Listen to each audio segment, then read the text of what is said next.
और ये हो सकता है कि उस हाथ मिलाने की जो तस्वीर हमने आपको दिखाई थी और वहां का जो जेस्चर दिखाई दिया था कि प्रधानमंत्री नरेंद्र मोदी ने भी कहा था कि हो गए भैया तुम कहीं के सुल्तान और सल्तनत, हम भी राजा हैं और हम भी 140 करोड़ देश का प्रतिनिधित्व करने वाला मैं नेता हूं, इसलिए तुम ऐसे मत समझो कि तुम कुछ भी बोलोगे और हम तुम्हारे सामने झुक जाएंगे, कोई पाकिस्तान नहीं है। तो अभी देखिए ये जो प्रधानमंत्री नरेंद्र मोदी की तारीफ है जो डोनाल्ड ट्रंप कर रहे हैं, पीएम मोदी शांत और संयमित है ये कह रहे हैं डोनाल्ड ट्रंप, इसका मतलब यह है कि उनको समझ में आ गया है कि जिस अंदाज में और जिस तरीके से वो प्रधानमंत्री नरेंद्र मोदी या भारत के साथ अभी डील करना चाह रहे हैं, जैसा बता रहे थे प्रभुदयाल जी कि ये 20 साल पुराना भारत नहीं है, ये नया भारत है, तो उनको समझ में आ गया। शायद यही वजह हो सकती है जयंत जी कि मुलाकात और बैठक से पहले एक बार तारीफ के 2 शब्द कह दीजिए, हो सकता है कि बातचीत में थोड़ी नरमी ज्यादा हो। जी, ये तो मुझे लगता है कि एक प्रिल्यूड है टॉक का, और आप इस तारीफ को आप बहुत ज्यादा हम लोग सीरियसली ना लें, क्योंकि कई बार पिछले 1.5 साल में उन्होंने प्रधानमंत्री की तारीफ करी है, बट एक दिन तारीफ करी है, दूसरे दिन बोला है इंडिया फेल्ड इकोनॉमी है, तीसरे दिन बोलता है कि वी हैव लॉस्ट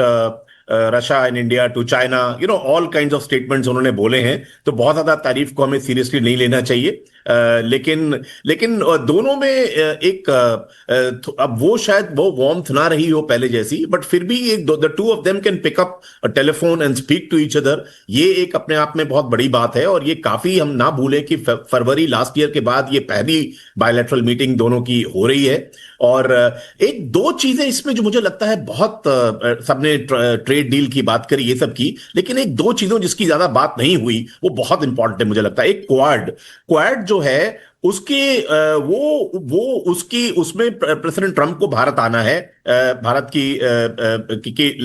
प्रेसिडेंसी में, राइट, लेकिन उस पे अभी तक अमेरिका से कोई क्लैरिटी नहीं आई है। तो ये एक अपने आप में बहुत बड़ी चीज है। मुझे लगता है प्रधानमंत्री मोदी जब प्रेसिडेंट ट्रंप से मिलेंगे तो इस पे और क्लैरिटी लाने की कोशिश करेंगे, क्योंकि क्वाड कोई बहुत बड़ा समूह नहीं है, इसमें सिर्फ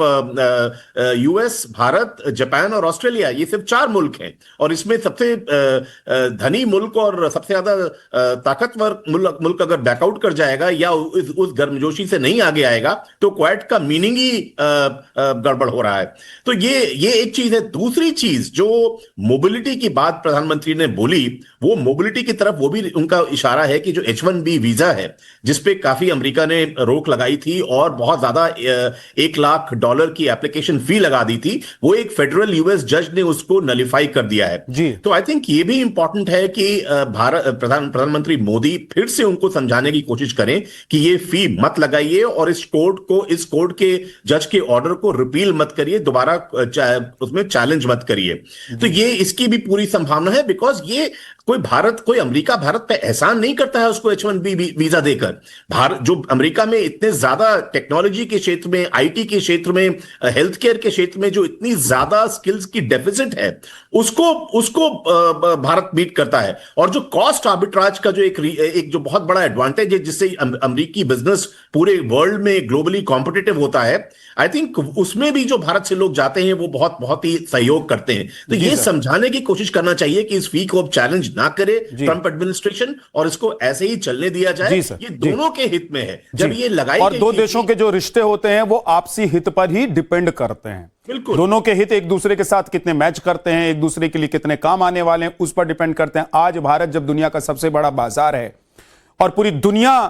भर में जो देश हैं वो चाहते हैं कि भारत के साथ संबंध अच्छे रहें, ऐसे में अमेरिका नहीं चाहेगा कि भारत के साथ संबंध खराब हो, क्योंकि अमेरिकी राष्ट्रपति डोनाल्ड ट्रंप ने अपने आस पड़ोस से लेकर और चीन तक, जिसको लेकर डोनाल्ड ट्रंप को ऐसा लग रहा था कि जब मन करेगा भारत को चीन के खिलाफ और जब मन करेगा चीन को भारत के खिलाफ खड़ा करके अपना काम बना लेंगे, तो चीन ने उनकी अकड़ तोड़ दी। पाकिस्तान को पुश करने की कोशिश कर रहे थे, पाकिस्तान किसी काम का नहीं है, यह भी समझ में आ गया। ऐसे में अमेरिका को यह पता है कि भारत दुनिया में इस वक्त सबसे ज्यादा काम